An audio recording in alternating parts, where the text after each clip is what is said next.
तमाम सामाईन और नाज़रीन का खैर मक़दम है उर्दू क़वायद की दुनिया में। आज हम ज़माना माज़ी के अक़साम को जान लेते हैं। हमारे पिछले वीडियो में हमने ज़माना माज़ी किसे कहते हैं इस पर हमने मुफ़स्सिल बहस की थी। आइए फिर से इसे रिवाइज़ कर लेते हैं। ज़माना माज़ी या फ़ेल माज़ी किसे कहते हैं? काम गुज़रे हुए ज़माने में वाक़ हुआ हो उसे माज़ी या ज़माना माज़ी कहते हैं। आइए अब शुरू करते हैं ज़माना माज़ी के अक़साम को। पहले क़स्म है माज़ी मुतलक़, जिसमें सराहत के साथ ये मालूम ना हो कि फ़ेल यानी कि काम ज़माना क़रीब में वाक़ हुआ हो या बईद में ख़त्म हो चुका या सिलसिला अभी भी जारी है। जुमला होता है उसने लिखा।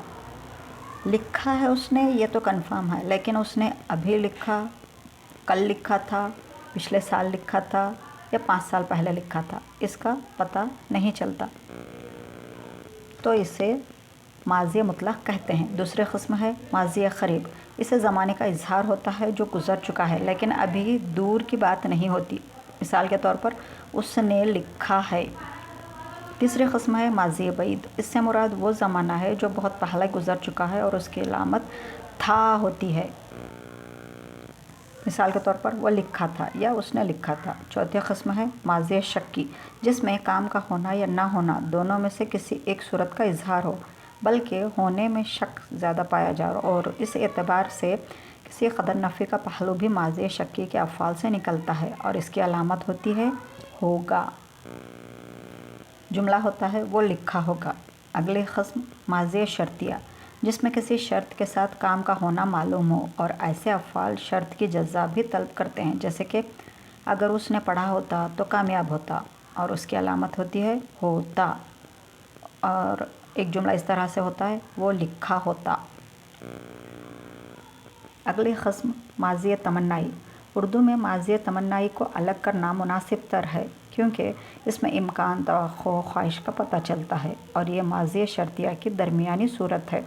इसके जुमले कुछ इस तरह से होते हैं, खुदा करे कि उसने पढ़ा हो, या फिर काश वो आया हो, तवक्को है कि वो मिल गया हो, या फिर मुमकिन है कि मैंने लिखा हो।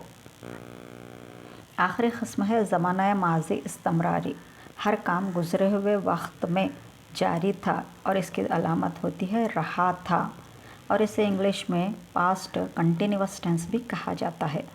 और इसकी मिसाल कुछ इस तरह से होती है, कहानी सुनाने वाला बिल्कुल ऊट पटांग बातें कर रहा था, तो ये जो रहा है वही कंटिन्यूअस टेंस होगा।